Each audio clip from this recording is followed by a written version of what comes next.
Hello everyone, welcome to Commodities Podcast. This is Rakesh Khanna from Sharekhan BNP Paribas.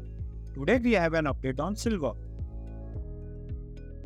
COMEX silver price had taken important support at $28.65 level and moving in sideways consolidation range indicates short-term trend is bullish.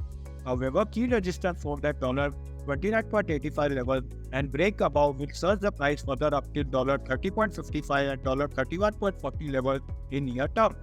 MCX silver price is moving in sideways consolidation range as price taking support at 88,400 level on downside signals upside move in the upcoming trading session.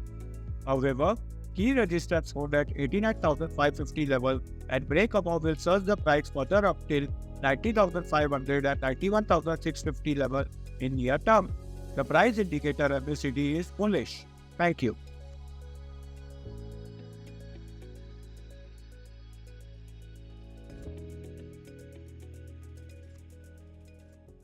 Investment in securities market are subject to market risks. Read all the related documents carefully before investing.